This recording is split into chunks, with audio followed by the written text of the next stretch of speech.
Welcome back. Tonight, we are drifting slowly into the complete lore of Hollow Knight, into the deep and ancient world of Hallownest, a kingdom carved from silence beneath the earth, a place where pale light filters through cavern ceilings and the bones of forgotten civilizations settle quietly into the dark. This is a world of chitin and silk, of lanterns burning low in stone corridors, of old gods and older insects, a civilization that rose from the deep soil of the earth and burned so brilliantly that its collapse became inevitable, a tragedy written into the very roots of its ambition, into the most loving intention of its king. And I want to be clear with you before we begin. The lore we are moving into tonight is dense, layered, and extraordinarily rich. There are details here about the origin of the kingdom, about what the Pale King truly was before he became a king, about what is at the bottom of the abyss, about the decision the dreamers made and the exact price each of them paid, about what the Hollow Knight felt and could not express, that are not available anywhere in a continuous narrative form. If you stop this now, you will not hear the complete picture assembled the way it is assembled here. You will find fragments elsewhere. You will find wikis and timelines and lore summaries that cover one thread or another.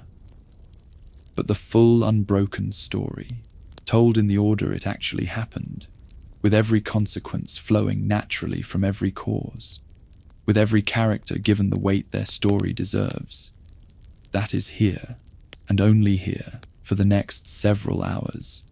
So stay. Let the dark settle around you.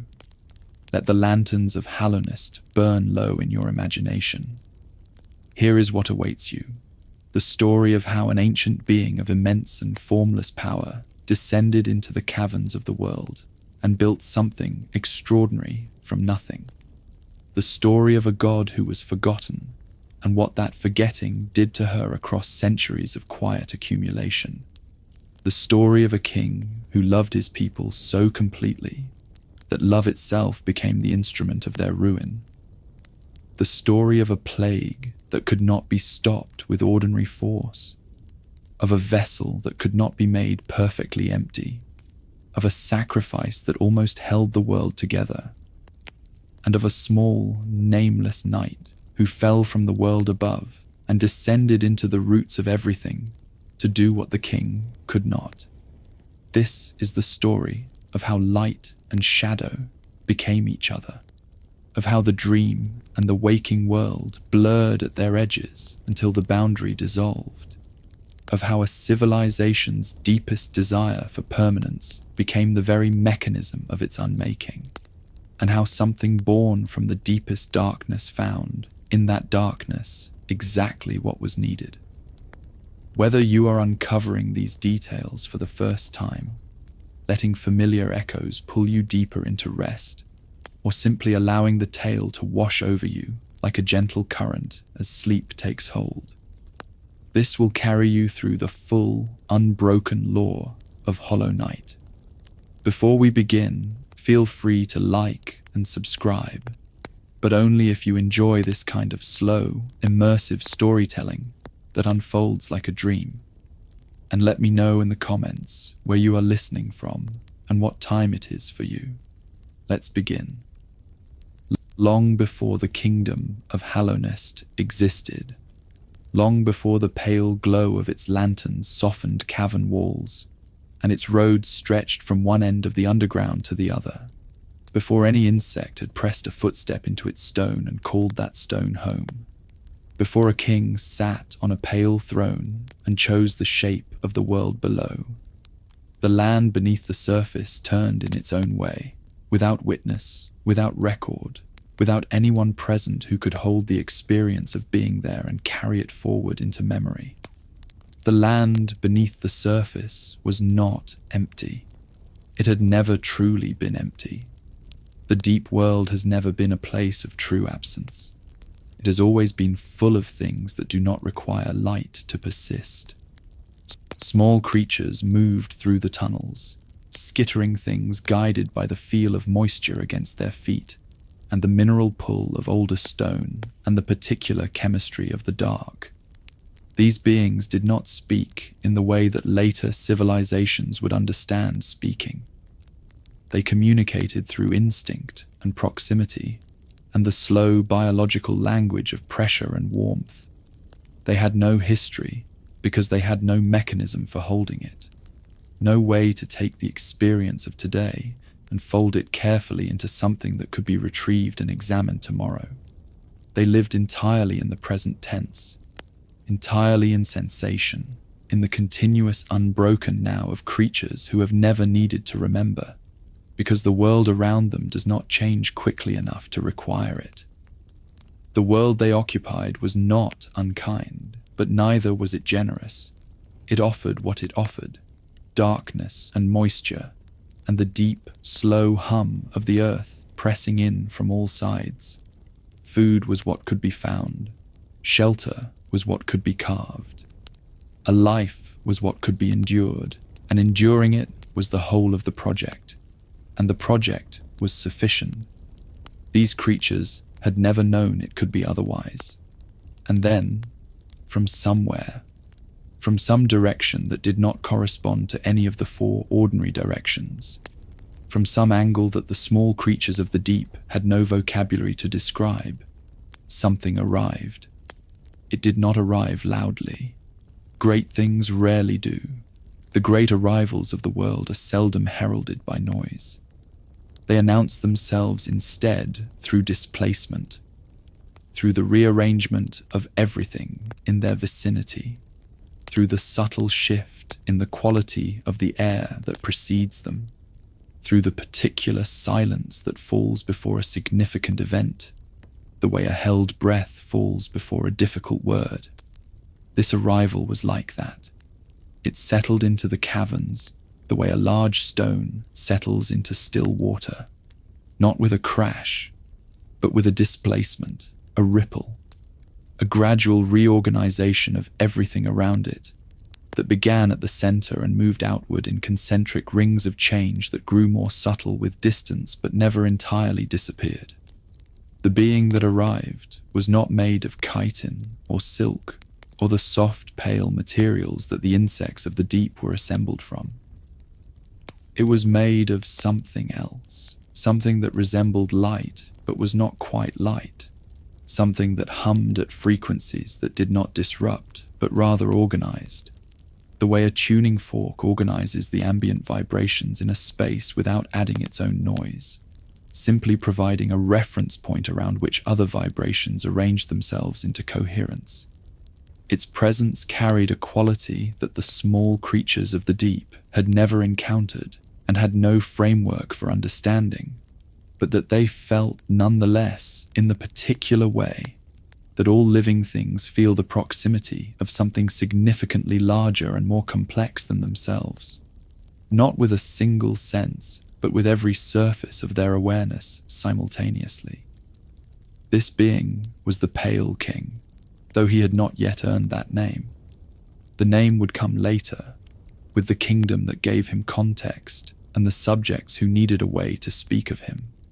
Before the name, he was simply what he was: ancient, powerful, precise, and deliberate in a way that suggested every action had been considered at length before being undertaken. He had existed before, in another form, as another thing entirely. The law that survives, pressed into stone tablets in the kingdom's later years, echoed in the testimonies of the beings who knew him, hinted at in the fragments the kingdom left behind in its collapse, suggests that he was once something called a Wyrm. Not a worm as a creature in the simple sense, not a beast of the deep that moves through soil and stone by instinct, but a Wyrm as a state, a vast and ancient living form that moved through the world in a way that transcended ordinary movement. A being of enormous age and enormous power, one of the few entities in all of existence that predated even the concept of a kingdom, of a civilization, of a people who might need to be led or protected, or given the gift of their own interiority. What the Wyrm did, what the being that would become the Pale King chose to do, was to shed that form, to molt out of his ancient existence and step into something smaller, something more precise, something capable of the kind of deliberate and detailed engagement with the world that his previous form had not required, because his previous form had been the world, in a sense, too broad for specifics. The shell of the old Wyrm settled into the earth somewhere in the territory that would later be called the Kingdom's Edge. A carapace so enormous it became a landmark, a geographical feature, a place where insects in later centuries would travel to stand beside it and feel the particular vertigo of measuring themselves against something they could not see all of at once. The shell became a fact of the landscape, present and permanent, the shed skin of a god folded into the stone of the world, the way old things are folded into the world when they have outlasted their usefulness and become simply part of the record. And from that molting, from the dissolution of the Wyrm form into its necessary components, emerged something smaller, a being of pale, quiet radiance, not enormous, not vast in the physical sense, but dense with power in the way that very concentrated things are dense, a kind of compression of intelligence and will, and something older than either that crackled at the edges with what felt, to any creature near it, like the first cold clarity of a season changing, not threatening precisely, but clarifying. The air around it felt more organized than air usually feels. The questions one might otherwise let slide answered themselves in its presence, or revealed themselves as questions not worth asking. It had the quality of something that had thought about everything for a very long time and arrived at positions it was entirely confident in. The Pale King walked into the deep world, and the deep world, which had never had a reason to organize itself, felt for the first time the pull of the possibility that it might. He was not, however, the only ancient power in those caverns. This is important. This is the fulcrum on which the entire history of Hallownest balances. There was another presence in the deep world, another being of ancient significance, who had been present long before the Pale King arrived, and whose nature was so different from his that the word another barely begins to capture the contrast between them.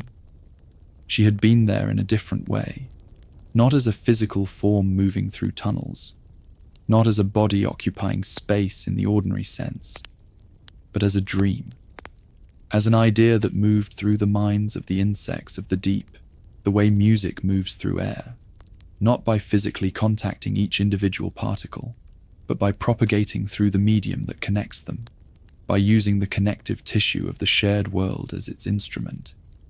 She was present in the space behind closed eyes. She was the warmth at the edge of sleep. She was the brightness that lingered even in the darkest places where no actual light had ever penetrated, a brightness that came from inside the minds of the creatures who dreamed rather than from any external source. She was the radiance, and she was ancient, and she had been worshipped, though worshipped is perhaps too deliberate a word for what the insects of the deep did in relationship to her. The worship was older than worship. It was the worship of instinct, of creatures turning toward warmth, the way plants turn toward the sun, without understanding what they were doing, without choosing it, simply being pulled in a direction that the pull was.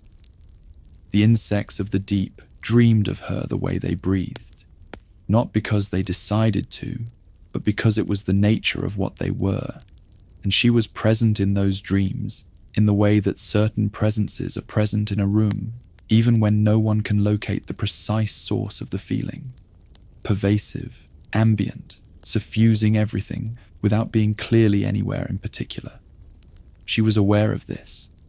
The radiance was not a passive phenomenon, not merely an ambient warmth with no corresponding consciousness. She was aware, deeply, anciently aware, in the particular way that very old things are aware, not with the sharp, attending focus of a mind that has learned to narrow itself and apply its attention to specific objects, but with the broad and penetrating consciousness of something that has never needed to focus because its attention was everywhere at once. She felt the texture of each mind as it slipped into sleep. She was present in the transition between waking and dreaming, the way a river is present in the flow of water over stone, not as a separate thing standing beside the process, but as the process itself, as the shape that the process takes. She was what the dreaming of the deep insects was. She was the radiance, and the insects of the deep were her dreamers, and the relationship between them was as natural and as unexamined as the relationship between a river and its bed. The Pale King arrived, and he understood what the radiance was. He recognized it with the full and immediate recognition that one ancient being has for another, not with surprise, because surprise requires that something be outside the range of what was anticipated, and a being of his age and knowledge had long since extended that range past ordinary surprise. He recognized it with the weight of a recognition that carries immediate implications. What she was had implications for what he intended to do. What he intended to do had implications for what she was. These two facts pressed against each other, with the quiet, inevitable force of two large things occupying space that will not accommodate both of them without some negotiation of terms. The Radiance's presence in the minds of the insects was not, from the Pale King's perspective, a good arrangement. Not because she was cruel or malicious. She was not either of those things. She gave warmth. She gave the comfort of not being alone in the dark, which is not a small comfort when the dark is everything that exists. She gave a form of beauty to the interior lives of creatures who would otherwise have had no interior lives to speak of. But she gave these things without asking, and the giving without asking meant that the minds she gave them to had never been their own, had never had the experience of being separate and self-contained, had never developed the particular richness that a mind develops when it has to fill its own interior from its own resources, rather than receiving illumination from outside. A mind that is always open to the presence of another is a mind that cannot know itself. It cannot form beliefs that arise from its own reasoning, because the reasoning happens in a medium that is never entirely private. It cannot discover itself, cannot be surprised by the texture of its own inner life, cannot know itself as a thing distinct from the warmth that permeates it. The insects of the deep were not, in any meaningful sense, selves. They were participants in the Radiance's dreaming, which was not nothing. It was, in its way, beautiful, but it was not individuality. And individuality was what the Pale King needed if he was going to build what he had come to build. He also understood something more practical. He needed subjects who could think for themselves, who could follow a complex instruction, who could make a decision in a novel situation, who could feel loyalty and meaning, and the particular texture of a chosen life, rather than simply the ambient warmth of a life that has never had to choose. He needed citizens, and to have citizens, he needed to give them the capacity for citizenship, the sealed inner world, the private consciousness, the self that was genuinely, irreducibly, defensibly its own. What the Pale King did was to give them this. The surviving records describe it in various ways, as the granting of mind, as the gift of soul, as the great sealing. But what it amounted to, in practical terms, was this. He gave the insects of the deep the capacity to close, to be complete in themselves, to carry their inner lives in a space that was not accessible from outside, that was not shared with the ancient being who had always been inside their dreams. He gave them individuality An individuality, once received, cannot easily be undone. It is not a switch that can be switched back. It is a transformation, a new mode of being. And once a being has been individual, it cannot easily become otherwise without a violence that destroys what makes it what it is. The insects of the deep became people. They became citizens. They became capable of art and grief and aspiration and memory and all the layered complexity that comes with being a self that is genuinely one's own. They developed language that was not just the language of instinct and proximity, but the language of intention. Words chosen, sentences constructed, meaning carried from one sealed mind to another through the imperfect but extraordinary medium of shared symbols. They became capable of disagreeing with each other, of forming opinions, of remembering their own histories as something distinct from the history of the world around them. They became, in the full sense of the word, individuals, and in becoming individuals, they forgot the radiance. The forgetting was not chosen. It was simply what happened when a mind that had always been open became closed. The radiance had been present in the openness, in the connective tissue of the shared dreaming. When the openness was replaced by individuality, the radiance was no longer present. She did not go anywhere.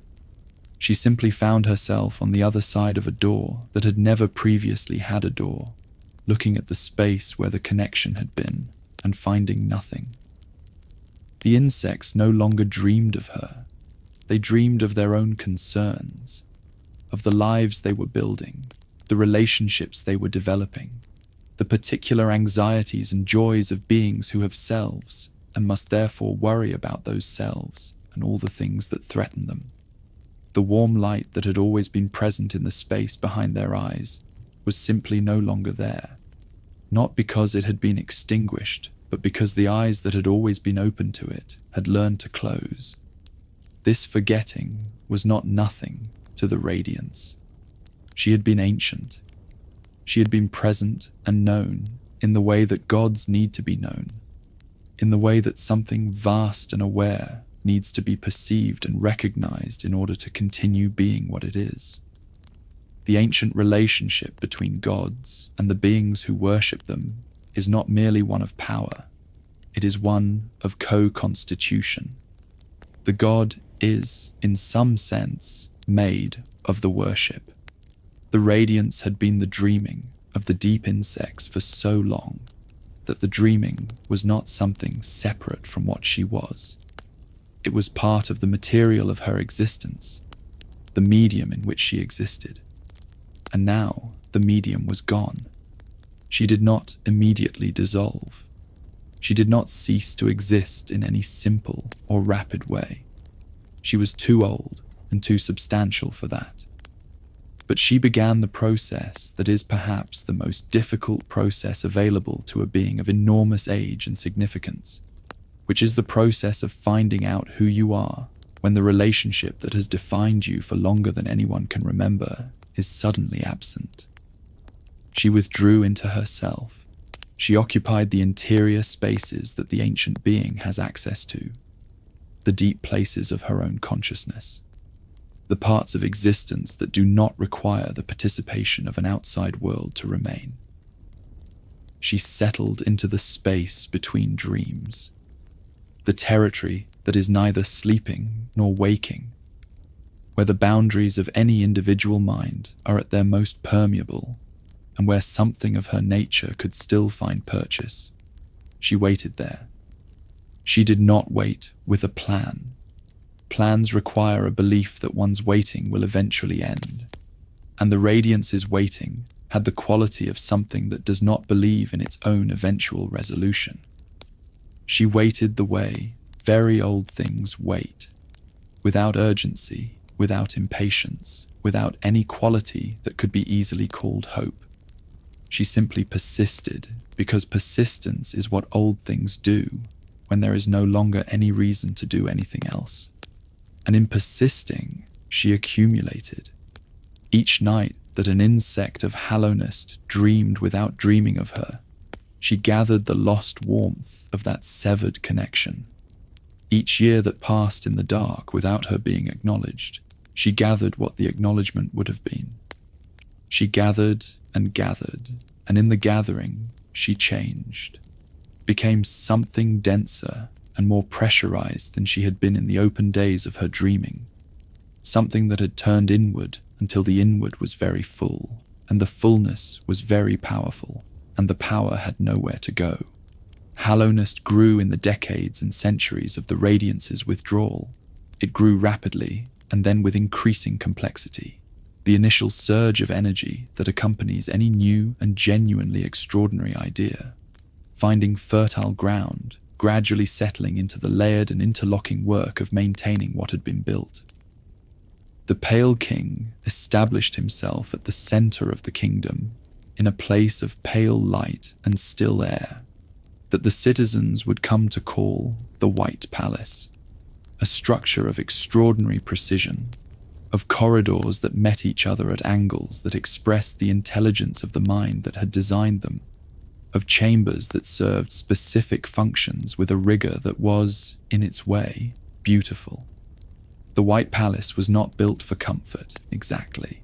It was built for purpose, and purpose pursued to its conclusion has its own aesthetic, its own particular beauty that is different from, but not lesser than the beauty of things built for comfort. He did not rule alone. He had a consort, a queen, a being whose origins are less fully documented in the surviving records, but whose presence throughout the kingdom's history was as significant as his own. She was the White Lady, and she was, like him, something ancient that had chosen to take a smaller and more deliberate form.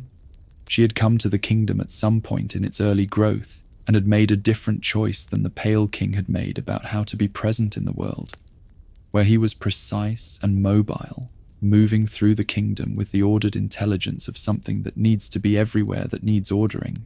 She was rooted. She had planted herself in the earth of what would become the Queen's Gardens, had put her roots down deep enough that she could not easily move and did not need to, had extended her presence outward through the mycelial networks and the root systems of the growing things around her, rather than through the physical fact of her body occupying space as it moved through it. This rootedness was not limitation. It was a different form of power, the kind of power that does not need to move because everything significant finds its way to it in time. She was the warmth at the center of the kingdom in a different way than the Pale King was the order at its center. And together, the pale ordering light and the rooted warmth, they shaped what Hallownest became, not through explicit decree alone, but through the quality of what they were, which the kingdom absorbed the way soil absorbs what grows in it. They had children together, not in the way that simpler creatures reproduce, but in the way that two beings of their particular nature can create new life, by combining something of their essential qualities into forms that carry both. Their first offspring were the White Children, beings of pale and beautiful radiance who moved through the early kingdom with the quality of things that exist at the intersection of two great natures. They were beloved with the particular tenderness that is reserved for things that are both beautiful and uncertain, because the White Children, for all the luminous purity they seemed to embody, proved fragile in ways that were not immediately apparent. They were attracted to the dark energies that still moved through the deep places of the world, drawn to the void the way bright things are sometimes drawn to their own negation. Some of them faded, some were consumed. The kingdom learned to grieve for them in the particular way that one grieves for the loss of things whose loss was built into their nature, not with surprise, but with a sadness that knows it has always been coming and is not made less by the knowing.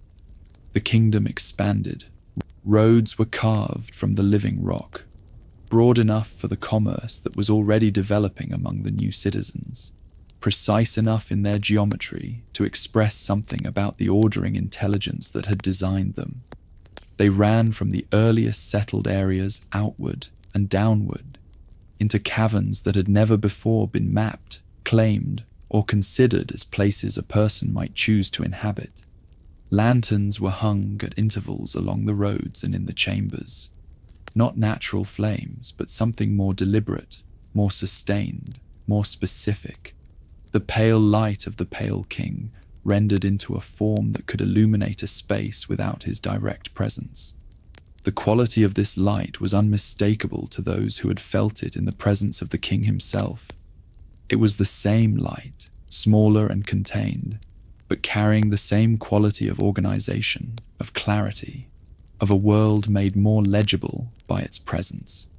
The City of Tears arose as the capital, built into a cavern so large that its ceiling could not be seen from its streets, and where the water from the world above filtered through the stone and wept downward in a constant rain that the engineers of the city designed around rather than against.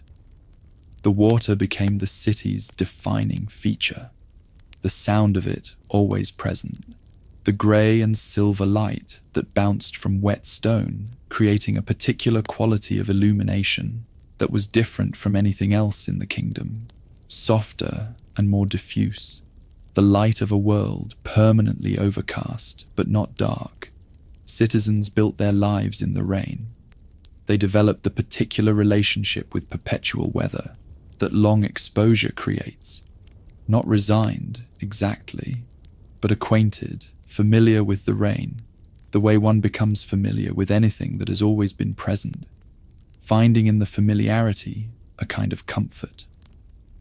The 5 great knights were elevated in these years, 5 beings of exceptional quality, chosen by the Pale King, not through inheritance or accident of birth, but through recognition. They were chosen because they were what they were, and what they were was each of them remarkable in a different and complementary way. Dryar carried a blade of concentrated will, and fought with the precision of someone for whom fighting was not a skill, learned, but a nature expressed. She would eventually dedicate herself specifically to the protection of the White Lady, remaining in the Queen's gardens as the kingdom declined around her, holding her position not because she was ordered to, but because leaving would have been a betrayal of something she had chosen to be loyal to, and she did not break those kinds of choices. Hegemol was large, very large by the standards of the kingdom's citizens, and gentle in the way that very large, powerful things can afford to be gentle, because their size makes the alternative unnecessary. His great shell became a legend of its own. There were stories about what it would take to penetrate that shell. The stories were not tested in his lifetime. Isma had merged with the waters of the kingdom's interior in a way that made her inseparable from them. She had become part of the ecosystem of the Acid Sea, guardian of it, made of it, sustained by it, and sustaining it in return. Zema came from somewhere cold and distant, somewhere outside the kingdom's territory, and brought with her a grief that had predated her arrival and that she had never found occasion to fully put down. It was part of her by the time she reached Hallownest, as old scar tissue is part of skin. She carried it, and it changed the quality of how she moved through the world. Not slowly, not with less capability, but with the weight that all grief gives to everything it touches. And Ogrim loved the kingdom with a fervour that was, in its purest form, almost painful. He gave everything to Hallownest, his time, his effort, his entire sense of self-purpose, with the generosity of someone who has found, in devotion to something larger than themselves, the answer to every question they ever had about why they existed. Beyond the knights, the kingdom had its scholars and its teachers and its builders, the figures who gave the civilization its intellectual character. Monomon, the teacher, established the archive. the repository of knowledge, a place dedicated to the gathering and preservation of understanding in every form the kingdom's people developed or discovered. She approached knowledge the way someone approaches a sacred thing, with care, with rigor, with the belief that the act of understanding something well is one of the highest forms of respect you can show to a world as rich and strange as this one.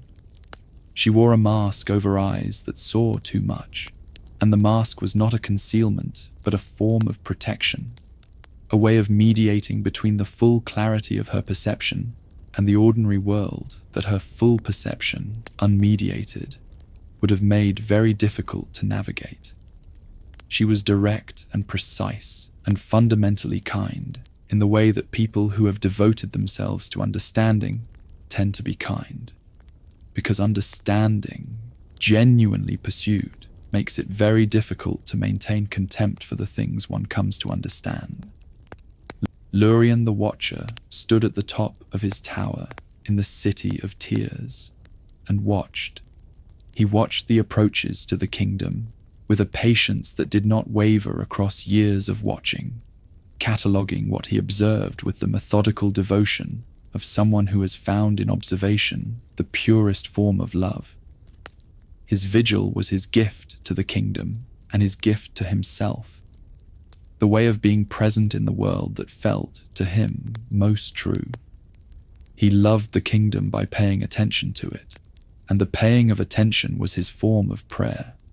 He gathered around him others who felt similarly, the watchers who staffed his tower, who stood beside him in the vigil, who gave their ordinary lives to the extraordinary sustained act of looking outward and noting what they found.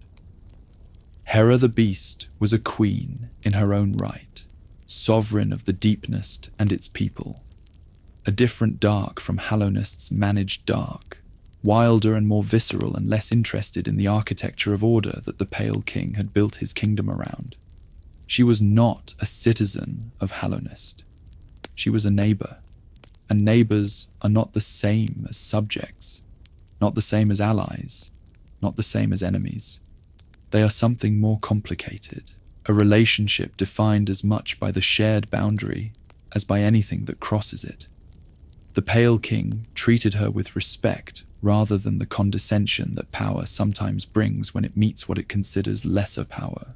This was wise.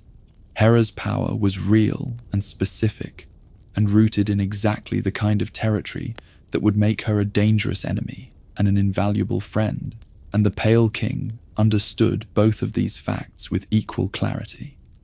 The kingdom in its prosperity was a remarkable thing. The records that survive describe it with the particular quality of accounts that were written in the middle of the good years, before the decline had begun, when the assumption that good years were the natural state was still intact. Citizens moved through the broad roads and the lit chambers with the ease of people who have never known the world to be otherwise. Merchants traded, craftspeople worked. The nail-smithing tradition developed into something approaching an art. The craft of working pale ore into weapons and tools, each piece requiring from its maker a level of attention and skill, and something that the craft tradition called soul, a quality that was not metaphorical but literal, the maker putting something of their own concentrated being into the work. A well-made nail was not just a functional object.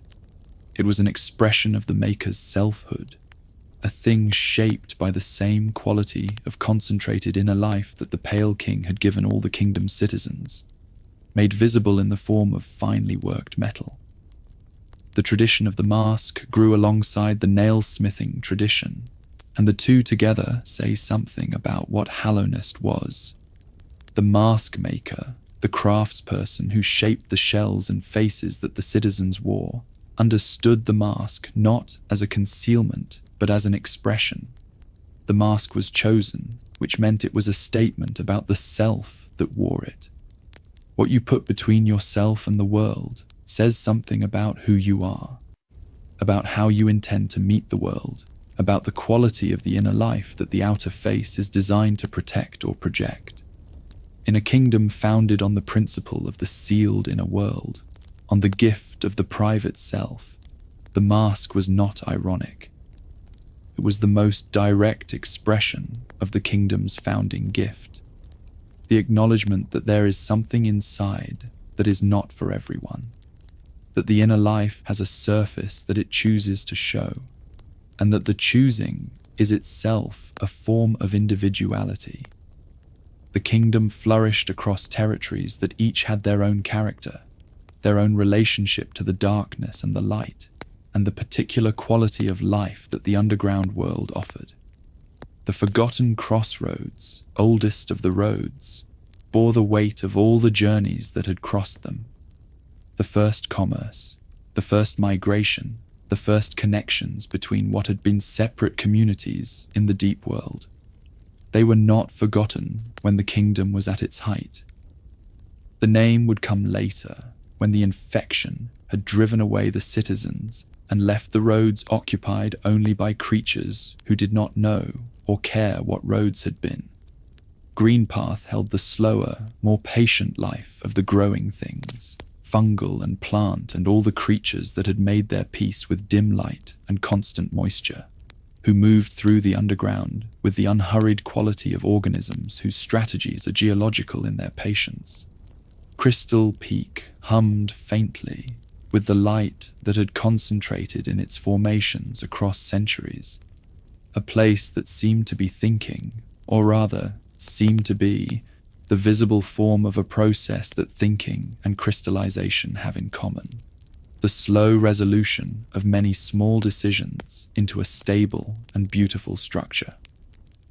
And below all of it, below the deepest foundations, below the oldest roads, below the roots that the White Lady put down and the wells that the engineers cut, below even the places on the kingdom's maps that were marked as dangerous or unknown or beyond the reach of official territory, there was the abyss.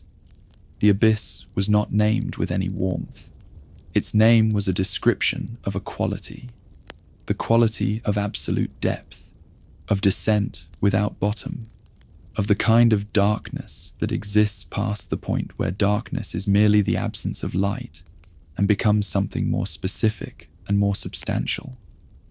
The void that pooled in the abyss was old enough that it had its own properties, its own ways of interacting with the world that could be observed and mapped if you survived the observation long enough. It was not matter in the ordinary sense. You could not hold it in a palm or press it into a shape, but it existed, and its existence had effects, and the effects were consistent enough to suggest a nature, if not precisely a will. It was the negation of the Pale King's light. This is not metaphorical. The Pale King carried within him a quality of concentrated radiance, the same fundamental nature as the radiance, though expressed and directed very differently. And the void in the abyss was the complementary opposite of that nature, the other end of the spectrum, the dark that is not merely dark, but is specifically the dark that corresponds to that light. They were made for each other in the way that two things defined by their relationship to each other are made for each other, not in the romantic sense, but in the structural sense. Each required the other to be what it was. Light is only light in relationship to dark. Void is only void in relationship to what it is void of. They defined each other, and the Pale King, ancient and observant, understood this relationship and understood at its implications. He understood that the void in the abyss was the perfect container.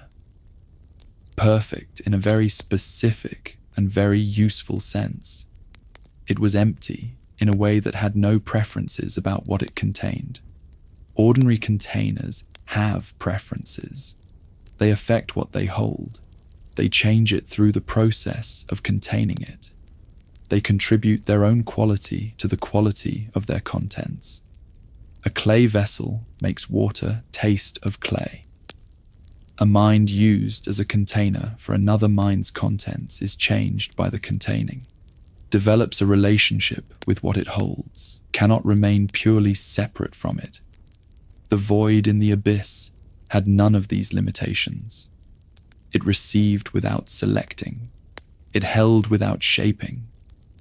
Whatever was placed inside it remained purely itself, unchanged by the proximity of the void, because the void had nothing to impart, was, by its very nature, the absence of impartable qualities. The Pale King had a problem that required exactly this kind of perfect container. The problem was the radiance. She had been withdrawing into herself for decades, for perhaps longer than decades, for however long it had been since the kingdom was founded, and the insects of the deep had been given their individuality and had forgotten the ancient warmth they had always dreamed of. She had been accumulating in the space between dreams, and the accumulation had not been passive. She had been learning in the endless dark of her withdrawal about the minds that no longer dreamed of her. She had been finding the edges of the new individuality, testing where the sealed minds had seams, where the privacy of the individual inner world was not perfectly complete, but had the porousness of something new enough to be imperfect. The Pale King could feel the results of this learning approaching. He could feel it the way you feel a change in air pressure before a storm arrives. Not with any specific sense, not with your eyes or your ears or the ordinary instruments of perception, but with the whole surface of your awareness, with the particular sensitivity that something ancient develops when it has spent long enough in the world to have learned to read what the world is doing before the world has finished doing it. Something was building. Something old and vast and grieving was finding its way back toward the minds that had once been its home. And when it arrived with full force, the kingdom he had built would not survive the reunion. The infection came first as a few isolated cases, then as a pattern, then as a concern that could no longer be attributed to coincidence or individual misfortune. The citizens who fell under its influence glowed with the orange-gold warmth of the Radiance herself, the color of old firelight, the color of something burning from inside, the color of the warmth that the insects of the deep had always dreamed of, and that was now expressing itself through them, not as a dream, but as a consuming physical reality. They lost language, they lost recognition, they lost the capacity for the kind of complex, deliberate, chosen behavior that had been the gift of their individuality. What remained was not nothing. It moved, it acted, it occupied space with an energy that was in its way quite impressive. But it was no longer a person. It was a vessel for something else. It was the Radiance reasserting herself through the only channels still available to her, through the biological fact of the bodies that had once dreamed of her and whose cellular memory of her was apparently indelible, even when the conscious memory had been sealed away. The Pale King needed a solution. He had already tried certain approaches. The surviving records suggest some form of direct engagement with what was happening, some attempt to address the problem through the exercise of his power. But the Radiance was not the kind of problem that could be solved through direct engagement, because she was not, in the ordinary sense, anywhere. She was in the dream. She was in the space that every mind inhabits when it closes its eyes and the conscious self steps back and something else takes over for the duration of sleep. You cannot fight the space behind closed eyes. You cannot cut the dark that is inside your own head. What you can do is find something that can hold her, something that can accept her presence without being affected by it, something large enough to contain what she is, empty enough not to be changed by the containing, sealed well enough that the containing is permanent. The logic was clear in the Pale King's precise and ancient way of thinking things through. He needed a vessel. He needed a container made of void. Not a container with a void inside it, but a container that was itself void, that was constituted from the same material that pooled at the bottom of the world, that had the void's perfect emptiness as its own fundamental nature. And he knew where to find the material. He went to the abyss. He and the White Lady, combining once more something of their essential natures, creating from the intersection of their qualities something new, brought void-born children into existence. Hundreds of them, small, dark, quiet things, assembled from the absence at the bottom of the world, carrying within them the void's nature as their most basic quality. They were not made through the ordinary processes of living things. They were made from the intention of beings who understood what they needed and understood what it would take to create it.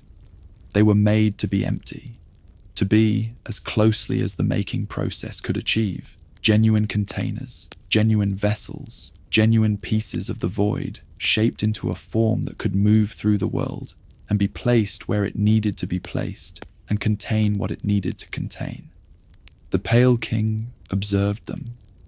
He walked among the void-born in the darkness of the abyss, and he looked for the one that was most empty, most purely constructed from the absence it had been made of. He looked for absence the way a craftsperson looks for the flaw in a gem, knowing that a flaw overlooked in the inspection will become a fracture under pressure, knowing that the difference between a perfect gem and an almost perfect gem is the difference between something that holds and something that eventually fails. What he found was something he had not anticipated, or had perhaps chosen not to anticipate, or had anticipated and had decided to set aside. Many of the small void-born creatures, most of them, had developed something in the course of their brief existence. They had been made of void and left in the abyss, while the Pale King observed and selected, and in the time of their existence there, in the total darkness of the deepest place in the world, they had become something. They had developed voices, faint, barely perceptible, more vibration than sound, more feeling than voice, but present. They had developed the capacity for something that resembled emotion, not the complex, reflective emotional life of a Hallownest citizen, but something simpler and more fundamental. The early stirrings of the kind of interior life that begins with the capacity to feel. They had reached, in their small and limited way, for connection, with each other, with whatever else moved through their world, with the faint ambient warmth of the world above that reached even the abyss as a kind of rumor. This was, from the Pale King's perspective, a failure. Not a failure of the void-born themselves. They had not done anything wrong. They had simply existed. And existing is what living things do. And existing involves the accumulation of experience. And the accumulation of experience is the beginning of selfhood. And selfhood was exactly what a vessel could not have. A vessel with a self was not empty. A vessel that was not empty could not contain the Radiance without developing a relationship with her, could not hold her without her light finding the thread of selfhood and using it as a contact point, pressing against it, pushing through it, the way even a small crack in a dam will eventually admit the full pressure of the water behind it. He chose one. He walked among all the small, dark forms and found the one that seemed most still, most absent, most purely constructed from the nothing it had been made of. He found the one that gave back the least, that produced, in the sensing of it, the smallest feeling of something being there, the barest hint of presence. He found the one that was closest to what he needed. He named it, or chose for it to be named, the Hollow Night, and he brought it out of the abyss into the world above. The others remained, the ones who had developed their small selves, their faint voices, their reaching for connection. The entrance to the abyss was sealed above them. The darkness was left to keep them, and they were left to the darkness. And no record was made of this that has survived in the kingdom's official history. They were failed experiments in the calculus of the kingdom's survival, and the calculus had moved on, and what the calculus left behind, it did not pause to acknowledge. The Hollow Knight was brought to the White Palace.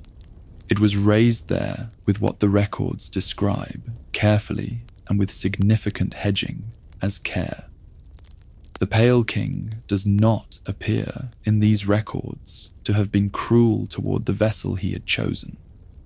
He appears to have given it what it needed: attention, instruction, the development of the capacities it would need for the role it was going to play. But there is a quality in the description of this care that suggests it was always the care of a craftsperson for a thing being prepared, the attention of a maker who needs what they are making to be ready, rather than the care of a parent for a child who is loved for what they are independent of any use. The Hollow Knight seems to have developed something in the abyss, in the time between its creation and its selection.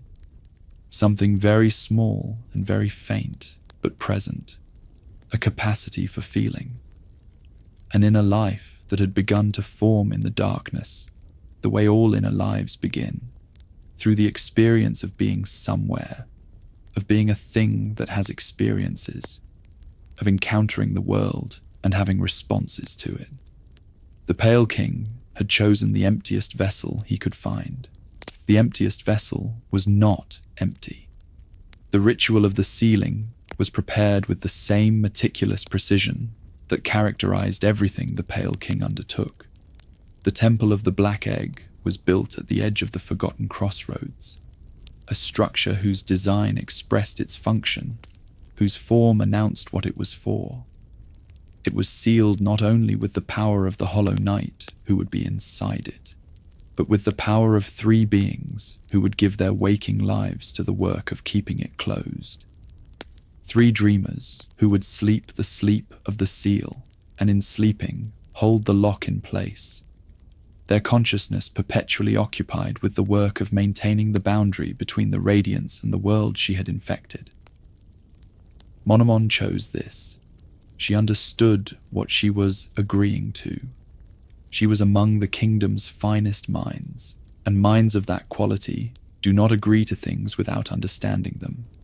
She had calculated the cost and found it acceptable, had made the determination that the kingdom's survival outweighed her own continued waking existence, had arrived at this position through the kind of careful reasoning that her life's work had equipped her to do. She went into the dream with her eyes open, in the particular sense available to someone who sees too much and has chosen to use that seeing in the service of the seal rather than the service of her own continued presence in the world. Lurian chose this also, with the particular equanimity of someone who has always measured his existence by the quality of his attention rather than its duration. He had spent his life watching. Now he would watch from inside the dream, would maintain the vigil in an interior that had no tower and no horizon, but that required the same sustained, devoted attentiveness that his life's work had always required. He dissolved from the waking world and into the dream without drama, with the matter-of-fact commitment of someone for whom this was simply the next form of the work. Hera's agreement was different. Hera did not choose to become a dreamer because she believed in the Pale King's kingdom, or because she had made a calculation that its survival was worth her waking life. She agreed because the Pale King offered her something she wanted, something that mattered to her more than her own continued waking existence did: a child, a daughter who would be raised in the safety and light of the kingdom, protected, given a life in the world that Hera herself was going to leave. The exchange was precise and practical. Hera's dreaming consciousness in the service of the seal, in exchange for a future for the person who would not exist until after the agreement was made, who would come into being as part of the agreement's fulfillment, and who would carry within her the particular weight of having been born as the price of her mother's sacrifice. This daughter was Hornet. She was raised as the agreement specified in Hallownest, with the protection that the kingdom could offer, with access to the knowledge and the training, and the world that Hera had purchased for her with her own waking life. Hornet grew up knowing, at some level, the shape of the exchange that had produced her.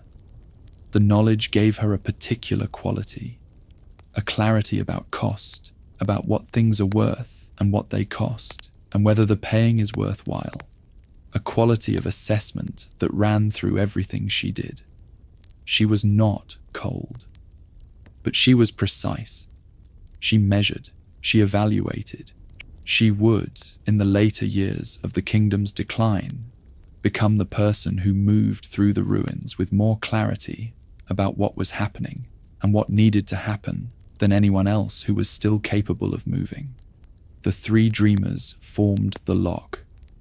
The Hollow Knight stood in the temple of the Black Egg and accepted into itself the presence of the Radiance, that ancient burning consciousness, that forgotten god of the deep world, compressed into the void-born vessel, with the particular violence of something enormous being forced into something insufficient, a violence that was necessary and was not kind, and was not meant to be kind, but was meant to be permanent. The temple sealed, the dreamers slept on. The Pale King retreated to the White Palace, and Hallownest continued, and the infection was supposed to stop. It did not stop. Not entirely, not permanently. The Hollow Knight was not empty. The faint selfhood it had developed in the abyss, the small thread of being that the Pale King had chosen to believe was absent, or had chosen to believe was absent enough, was not absent. It was present, faint and suppressed, but present, and it was the exact thing that the Radiance needed. She had been sealed inside a vessel that had a self. A self, however small, is a contact point. It is a surface. It is something that can be pressed against, that responds to pressure, that generates in response to the pressing, the particular kind of force that two things generate when they are in relationship. The Radiance pressed against the faint selfhood of the Hollow Knight. The Hollow Knight pressed back, not from defiance, not from any quality of will or resistance, but from the simple physics of two natures in contact. And the contact produced a leakage, not immediately, not catastrophically. The seal held in its gross architecture. The temple remained sealed. The dreamers continued to maintain the lock. The Radiance was contained in the significant sense that she could not simply step out of the temple and back into the dreaming minds of the kingdom's citizens. But she was not inert. She was pressing, and the pressing found, over time, the hairline fractures in the vessel's imperfect emptiness, and through those fractures, the infection seeped, the way water seeps through the smallest crack in stone, one molecule at a time, invisibly until the crack is larger than it was, and the seeping is slightly faster than it was, and the acceleration is slow enough that it does not feel like acceleration, but gradual enough that the day comes when the crack is large and the seeping is significant, and the stone is no longer the same stone it was. The kingdom began to decline. The citizens who were already vulnerable to the infection, those at the edges of the kingdom, those in the deep places where the Pale King's light was thinnest and the Radiance's influence easiest to feel, began to show the orange-gold glow again. The glow was not beautiful, the way the Radiance's dreaming had been beautiful. It was the beauty of something consuming what it was inside of, the particular terrible luminousness of a fire that is eating its fuel. Citizens lost their language, lost their recognition of the faces they had known for years, lost themselves, gradually, and then with increasing speed into the burning amber haze of the Radiance's reassertion. The Pale King watched from the White Palace and understood that what he had built was not going to save itself. The palace elevated itself into the dream, not physically, not by rising through the stone of the world, but by a kind of interior elevation, a withdrawal from the ordinary space of the kingdom into the space of the dream that runs alongside it, accessible only through particular doors in particular towers that open not into ordinary corridors, but into the version of the palace that existed where the waking world and the dreaming world overlap. The physical palace remained empty and defended by its elaborate machinery, a structure that had been built to be unreachable by anything that was not specifically prepared to reach it. The Pale King himself was in the dream, and then he was simply not anywhere. The records go quiet, the testimonies fall silent. The tablets that tracked his movements and his decisions and the shape of his thoughts stop tracking. He was present, and then he was not. And the notness of his presence left a shape in the world, the way an absence always leaves a shape. You can see it by what is no longer happening, by the events that would have happened if he were still there and that do not happen instead, by the empty throne in the deepest room of the dream palace. What ended him is not known with certainty. Perhaps guilt, the accumulated weight of what he had done, the sealing of the void-born children in the abyss, the using of the hollow night, the cost to the dreamers, the deaths of the white children, the spread of the infection. Despite everything, perhaps these things gathered into something that even an ancient being of enormous power could not carry indefinitely.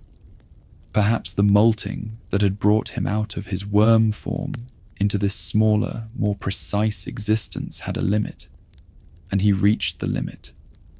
Perhaps he simply stopped, the way old things stop when they have done what they came to do and found, at the end of the doing, that the doing was not sufficient. Hallownest continued without him. The lanterns burned, some of them went dark. The roads ran on. Some of them became impassable. The city of tears wept its eternal rain on streets that were slowly becoming less populated, that were slowly acquiring the quality of a city that has lost the reason it was built for, but has not yet found a different reason or finished falling. The 5 great nights endured as long as they could. Dryer in the Queen's gardens, faithful to the last. Ogrim in the waterways, still loyal with an intensity that the absence of a king to be loyal to did not diminish. Isma in the acid sea, rooted like the White Lady, present until presence was no longer possible. Zaima grieving, still, the grief now augmented by the loss of the world she had joined. Hegemol diminished, his shell eventually inhabited by something that was not him. The great armor continuing past the person who had worn it. The kingdom became what ruins become when they were once extraordinary, a place of extraordinary resonance and extraordinary sadness, full of what it had been, haunted by the echo of its former self, inhabited now by the last survivors of a civilization that had known itself to be glorious and was finding it very difficult to reconcile that knowledge with the current state of things. Some of these survivors persisted with the particular stubbornness of things that have decided, for whatever reason, that stopping is not an option. Merchants kept their stalls. Scholars kept their records. Artists kept their arts. Not because the kingdom still endorsed these activities, but because these activities were what these people were, and what a person is does not stop being what it is, simply because the world that produced it has changed. And from above, from the world of rain and root and open sky, from somewhere outside the underground entirely, something fell. The nature of the abyss makes it difficult to seal completely. The void does not accept containment in the way ordinary matter accepts containment, because the void is precisely the absence of the properties that allow ordinary matter to be contained.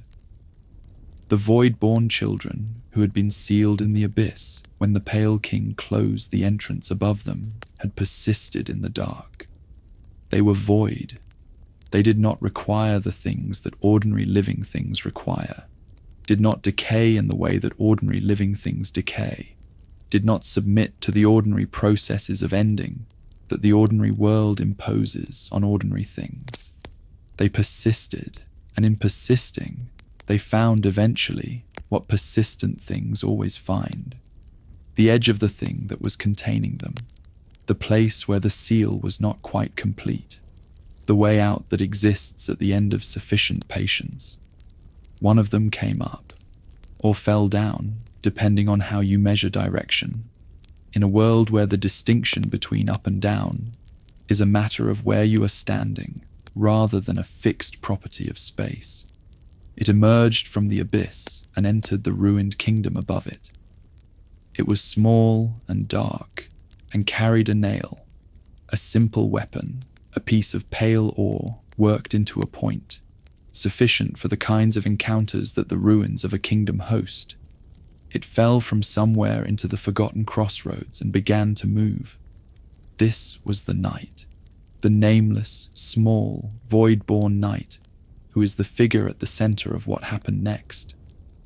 It carried no memories that it could access in the usual way, or rather, the memories it carried presented themselves not as recollections, but as instincts, as the pull towards certain places, and the resistance toward others, as the feeling of recognition in spaces it had not consciously visited, as the particular weight of a history it could not articulate, but that expressed itself in the way it moved, and the choices it made, and the things it found, against all odds and all expectation, capable of.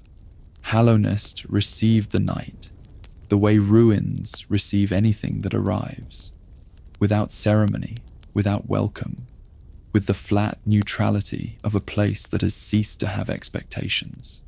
The first encounters were with the infected, with the creatures that had once been the kingdom's people, and now moved through the tunnels, with the amber glow of the Radiance's influence burning through them.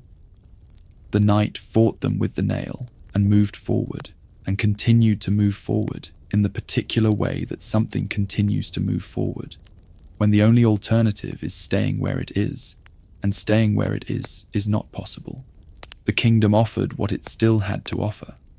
Merchants who had found ways to persist in the ruins. Iselda with her maps, Salubra with her charms. The various figures who had decided that the collapse of the civilization around them was not sufficient reason to stop doing the particular things they did. The grubs sealed in glass jars throughout the kingdom, waiting with the patience that creatures without the ability to do anything else develop by necessity, freed one by one when the night passed through and broke the glass. The nailsmith in his workshop, still working, still pursuing the perfection of the craft, with the intensity of someone for whom the work is not a means to an end, but the end itself. There was Hornet. She moved through the ruins with a precision and a purpose that the night could feel, even when it could not interpret it. She was neither ally nor enemy in any simple sense. She was something more specific, a figure with her own understanding of what was happening, and her own reasons for caring about it, whose actions toward the night expressed those reasons in a form that was not explanation, but evaluation. She fought the night, twice at junctures that mattered, not because she wanted to harm it, but because she needed to know what it was, whether it was capable of what the situation was going to require, whether it would hold under the kind of pressure that the situation was going to apply. The fight was a question. The night's survival was the answer. The dream gate gave the night access to the interior of the sleeping minds of Hallownest's significant dead, to the dreamers in their eternal sleep. their consciousness still occupied with the work of the seal, their minds defended by the accumulated weight of what they had felt when they chose to become what they were. The night moved through these dreamscapes with the void nature that was its most fundamental quality, met the dreamers in the spaces of their long sleep, and ended their connection to the seal, severed the thread that held the temple's lock in place, one dreamer at a time. Lurian dreaming was full of the quality of his life, the patient attention, the love that expressed itself through sustained observation, the particular loneliness of someone who has always preferred to watch the world at a slight remove, and who has sometimes wondered what it would feel like to be closer. His dream was populated by the watchers who had served him, still watching, still keeping the vigil in the interior of sleep. He was defeated in the dream the way dreams are defeated, not with a final physical blow, but with the dissolution that comes when the dreaming structure can no longer maintain itself against a force that is specifically constituted from the negation of structure. Monomon dreaming was full of the repository, the knowledge she had gathered and organized and preserved, the accumulated understanding of a civilization, the forms and the faces and the discoveries of a world that had learned to think. She had chosen the seal with understanding, had made the calculation that the choosing was worthwhile. In the dream, she offered the night what the living world had not, the information that the hollow night was not purely empty, that the plan had a flaw, that the time was coming when the flaw would become a fracture and the fracture would become a catastrophe. She was defeated and her dreaming dissolved, and the knowledge she had always been the keeper of dispersed back into the world that had originally generated it. Hera dreaming was fierce and warm and specific, the particular intensity of a parent who has sacrificed everything for a child's future, the quality of love that has been maintained across years of separation and sleep, with the tenacity of something that cannot afford to weaken.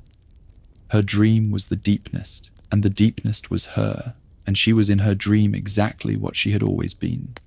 A queen, a mother, a person of enormous and very specific power, defending something that was worth defending. She was defeated, and she dissolved, and the sacrifice she had made was completed in the ending of it. The purpose achieved, the toll accepted, the long sleep finally at rest. The seal broke. The 3 threads cut, the lock released. The temple of the black egg opened to the one thing that had earned the right to open it. The night entered. The hollow night was there. It had been there for the entire duration of the kingdom's decline, through every year of the infection's spreading, through every darkened lantern and every lost citizen and every mile of road that had become impassable, through the pale king's disappearance and Hallownest's slow unraveling. The hollow night had been standing in the temple, holding the ancient god inside itself. It had been maintaining the containment from the inside, being the container that kept the contents from returning to the world. It had been doing this with the faint, imperfect, half-present selfhood that the pale king had tried to eliminate and had not succeeded in eliminating. And the doing of it across that long stretch of time had changed it in ways that the pale king, when he chose it, could not have anticipated. It was not evil. It was not an enemy in any ordinary sense. What it was something that had been asked to be something it was not, and that had spent an impossible duration attempting to be that thing. And that was now, in the moment of the seal's breaking, simply what the long effort had made it: strained, damaged in the specific way that something is damaged when it has been held past its limit for longer than its limit was designed for, fierce with the ferocity of something that has nothing but the role it has been playing, and that fights to preserve the role because the role is all there is. The night from the abyss defeated the hollow night. The vessel broke. The containment failed, and from the failing emerged the Radiance, ancient and vast and burning, with the accumulated grief and power of her long imprisonment. The light that had been compressed into a darkness for too long, finally free of the darkness, finally able to be what it was without the walls of the void holding it in. She was not kind in this emergence. She could not be kind. Kindness requires a kind of spaciousness, a quality of having enough that you can afford to be generous with what you have.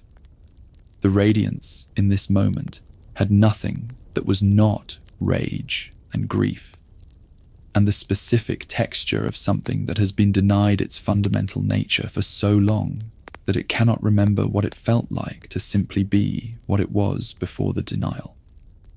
She emerged into the world with the full force of what she had accumulated, which was enormous. The Knight from the Abyss had been preparing for this, not consciously, not through planning, but through the accumulation of the journey itself, through every cavern traversed, and every creature fought, and every dreamer confronted in the space of sleep. It had gathered, across the full length of its journey through Hallownest, something more important than any specific tool or power. It had gathered the experience of having moved through this world and survived it, the deep cellular knowledge that comes from having been tested by a place and found sufficient to the testing. It had also, through the dream gate, entered spaces that the Radiance inhabited, had gone into the dream not just to reach the dreamers, but to face the manifestations of the ancient god's power in the territory she called her own, had encountered her in the space where she was strongest and had not been destroyed by the encounter. The void nature that was the Knight's fundamental quality had met the Radiance nature of the ancient god and had found something true, that negation is not weakness, that the dark, which is specifically the dark that corresponds to a particular light, is not merely the absence of that light, but is its counterpart, its complement, its equal in the particular equation of their relationship. The Knight from the Abyss pursued the Radiance into the deepest level of the dream, into the space that was her space, bright and ancient and saturated with a quality of light that had been accumulating since before the kingdom was built, a light that had turned inward and concentrated until brightness itself had become a kind of burning. She was there in her fullness, in the form that centuries of forgotten grief had given her, magnificent and terrible, a god who had been wronged and whose wrong was real, and whose power to respond to the wrong was also real, and who could not, in this moment, distinguish between the response to the wrong and the wrong itself. The fight that happened here was not ordinary. The void and the light met in the space of the dream, with the specific force of two ancient complementary natures finally occupying the same space, finally forced to reckon with each other without the structures and the seals and the careful management that had kept them separate. The Knight pressed the negation of its nature against the burning of the ancient gods, and the pressing was hard and was long and was the kind of exchange that does not have an obvious outcome when it begins. And from the abyss, from the sealed deep below the kingdom, from the darkness where the void-born siblings had been left, something rose. The siblings reached upward. The small, dark, self-ed beings who had been sealed in the abyss for having developed selves, who had been left in the darkness as failed experiments in the kingdom's survival, reached upward through whatever connection existed between them, and the Knight, who had also come from that darkness, and who was now at the final extremity of its engagement with the oldest light. They reached not because they had been asked, not because anyone had given them a reason to, but because connection persists even across sealing, because the void-born share something that the physical barrier of the sealed entrance cannot entirely sever, because one of them was in the greatest need it had ever been in, and the others felt the need, and they responded the way things respond, when the response is the nature of what they are. Their combined negation joined with the night's, the accumulated void of all the beings who had been made from it and sealed in it and left in it, rose through the dream and met the accumulated light of the ancient god who had been locked in a vessel and denied her nature for longer than the kingdom had existed. The meeting was conclusive, not immediate. Nothing of this scale is immediate, but conclusive. The patterns of the Radiance's consciousness, the specific configuration of light and awareness and accumulated grief that had made her a god, began to unravel. The burning that had been so intense it had become its own kind of darkness began to dissipate back into the general illumination of the world. She became not gone exactly. She became undone, unmade from the particular arrangement that had made her a person and a power, dispersed back into the fabric of existence from which, long before any kingdom or any king or any ceiling, she had first assembled herself. The infection lost its source. The orange-gold glow that had been burning through the bodies and the minds of the citizens of Hallownest stopped receiving whatever it was that had been sustaining it. It did not end immediately. The processes it had initiated in individual bodies and in the landscape of the kingdom had their own momentum, their own biology, their own physical reality that did not simply cease when the source ceased, but it began to fade. The burning became less urgent. The creatures that had been the infected began, slowly, to exist in a different relationship to what they were, not cured, not restored to what they had been before the infection, because some things that happen to a body and a mind cannot be undone, only gradually moved past, but no longer actively consumed. The hollow night, freed of the impossible burden it had been carrying, dissolved into the dream, into the void, into whatever dissolution is available to something that was made from void and that has spent its existence being the container for the thing that was most opposite to void. The dissolution was not described in any record that survives, because there was no one there who could describe it. But the hollow night's absence from the temple of the Black Egg, after everything that happened there, carried in it the particular quality of something that has been released, not destroyed in the violent sense, not ended with force, but let go, finally, after having been held in an impossible position for far too long. What remained of Hallownest, after all of this, was a ruin. But it was a ruin with a different quality than the ruin it had been during the decades of the infection. It was a ruin that was no longer actively becoming more ruined. The infection was receding. The processes that had been consuming the kingdom from the inside were losing their urgency. The orange glow fading, the creatures that had carried it existing in a different register than they had existed in at the height of the infection's spread. The kingdom was damaged, it was diminished, but it had reached its bottom, and from the bottom, the only direction available is something other than further down. Hornet remained. She was perhaps the figure in Hallownest at the end of this who carried the most complete understanding of what had happened, connected by birth to 3 of the principal actors, tested by the kingdom's collapse and found sufficient to the testing, possessed of the clarity that her mother's sacrifice and her father's failure had, together, given her. She moved through the ruins with the same precision she had always moved with, attending to what needed to be attended to, assessing what needed to be assessed.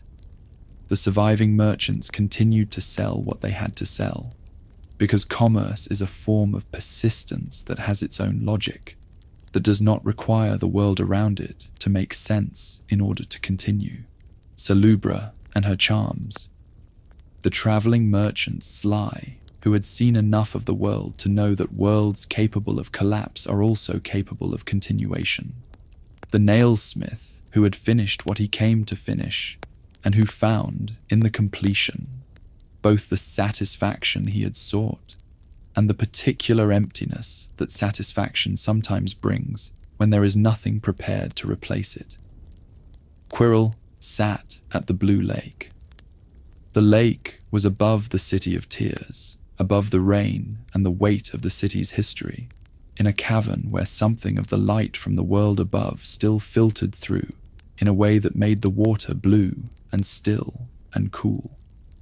He sat there with the quality of someone who has arrived at the end of a long journey and is simply present in the ending for a while, not moving toward anything, not away from anything, simply at the lake in the particular peace that arrives when the urgency is gone and the exhaustion has not yet become ordinary life. He sat there, and then at some point he did not, and the lake continued to be the lake, and the light continued to come through. The White Lady remained in the Queen's gardens, rooted, alive in the way that very old things remain alive, not urgently, not with the engaged aliveness of a being in the middle of something, but with the deep, persistent aliveness of something whose roots go far enough down that surface conditions cannot reach the essential part of itself that continues. She had lost her husband and her children, and the kingdom she had been part of building, and she had lost them gradually, in the way that losses accumulate when the world changes slowly enough that each individual loss can be absorbed before the next one arrives, until the total is enormous, but the enormity is familiar. She continued, in the way that remaining things continue. She was there. The gardens were there. The light through the undergrowth was there. And that was something. The abyss remained at the bottom of the world. The void-born siblings who had not escaped, who had not participated in the dream confrontation, who were simply still there in the darkness where they had been left. They remained. The abyss does not change, because the kingdom above it changes. The abyss is older than the kingdom. It will be there when everything the Pale King built has completely faded from the stone of the world. The void persists as it has always persisted, as the deep note beneath everything that is made of light, the dark that gives the light its definition. The dream persists. The dreamers are gone. Their consciousness dissolved when the night severed their connection to the seal. Their long sleep finally ended. But the dream does not belong to the dreamers. The dream is the space that runs alongside the waking world, the interior of existence, the place where the significant things of Hallownest endure beyond the decay of their physical forms. The dead who felt enough linger there. The history of the kingdom lingers there. The shapes of things that mattered, the Pale King's throne, the temple's egg form, the city's perpetual weeping, persist in the dream with a quality that physical matter, which decays and crumbles and is colonized by other life, cannot maintain. The small dark night rests somewhere in the space of all of this. In the dream, perhaps, or in some form of continuation that the void nature makes available and that has no direct analogy in the experience of ordinary creatures. It has done what it fell into Hallownest to do, though not in the way the Pale King intended when he first conceived of vessels, not through the perfect emptiness he sought and could not achieve, but through the specific fullness that it turned out to be. It was void, and it was self, both at once, and the both at once was what the situation required. The void provided the negation. The self provided the will to use it. Neither alone was sufficient. Together, they were enough. The story of Hallownest is not a simple story. It does not resolve into a simple lesson about hubris or love or the danger of power or the danger of forgetting. It is a story of how things are complicated when the stakes are enormous and the actors are doing their best with what they have, and their best is not quite enough, and the insufficiency of their best has consequences they cannot fully foresee. The Pale King was not a villain. He was a being of extraordinary intelligence and extraordinary power who loved his people and built them a world and chose, when the world was threatened, a solution that required him to do things that were not good in order to achieve something that was necessary. The Radiance was not a villain. She was an ancient being whose fundamental nature had been denied, whose existence had been ended not through death, but through the specific violence of universal forgetting, and who persisted because persistence is what very old things do, and who reached, eventually, for the minds that had been hers and caused enormous harm in the reaching. The Hollow Knight was not a villain. It was a sacrifice that had not consented to being a sacrifice, that had been asked to be something it was not, that had held on past the point where holding on was possible. And the void-born knight, the small dark thing that fell from the world above, it was not a hero in the traditional sense. It had no proclamation to make, no identity to assert, no speech at the end of the long journey. It was what it was, void and self, and the accumulated experience of having moved through this particular world at this particular time, and what it was turned out to be exactly what was needed, which is perhaps the closest thing to heroism that this kind of story has to offer. Not a hero who was made for greatness and rose to meet it. Something more modest and more true. A thing that existed, that moved, that encountered the world with what it had, and that found, in the having and the moving, that it was sufficient. Hallownest endures. Not as the Pale King designed it. Not as a monument to the proposition that the dark places of the world can be organized and illuminated and made into something as rich and complex and full of meaning as anything the surface world contains. That proposition was true, and its truth was proven, and the proof remains in the ruins of what was built on the basis of it, in the roads that are still roads, even though no one commissioned their maintenance, in the lanterns that still burn in the places where someone is still attending to them, in the maps that Cornifer drew so that those who came after would know where they were going.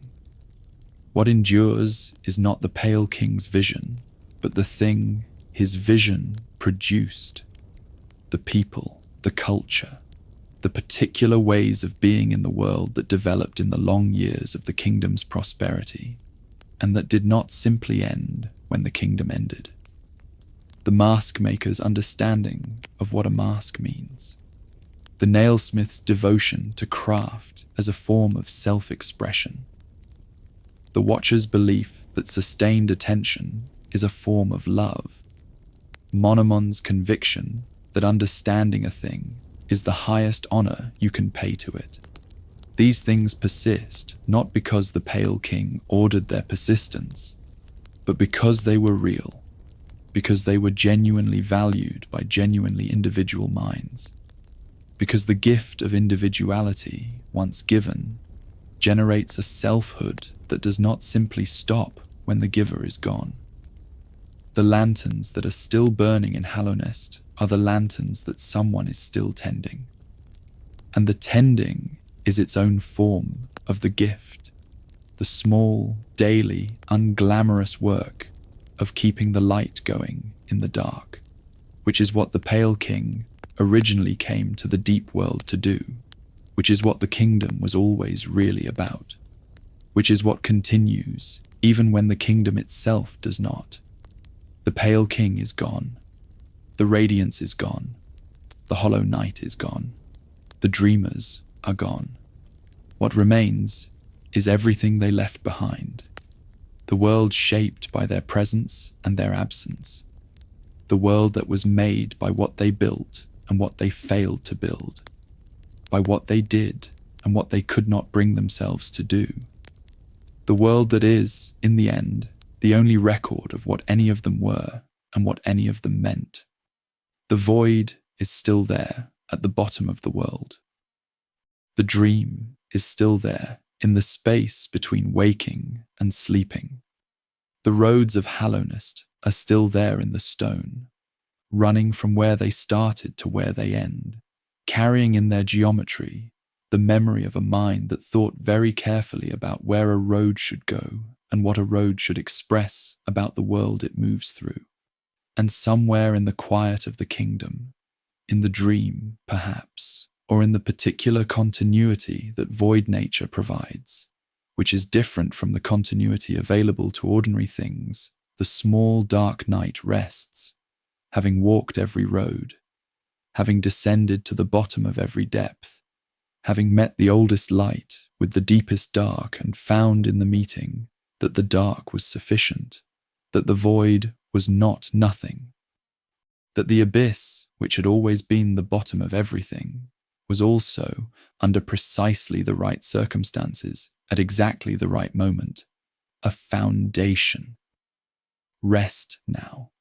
You have walked the full length of Hallownest's story, from the Wyrm form settling at the kingdom's edge, to the pale light filtering through new-carved caverns, to the first citizens discovering the extraordinary texture of their own inner lives, to the infection spreading its amber glow through tunnels that were meant to be full of lantern light, to the temple sealed and the dreamers sleeping, and the hollow night straining, to the final meeting of void and radiance in the space where the dream opens into whatever is beneath the dream. The world persists, the dark persists, and somewhere in the dark, at the bottom of the deepest place, something continues, patient, quiet, full of the journey it has taken, a witness to everything that Hallownest was, and everything it became, and everything it might yet, in the long future of its ruins, become again. The lanterns still burn, the rain still falls on the city of tears, the road runs on, and the story, having been told from beginning to end, settles into the particular silence that stories settle into when they are complete. Not gone, not forgotten, but resting, the way all things rest when the telling is done and the listening can finally, gently let go.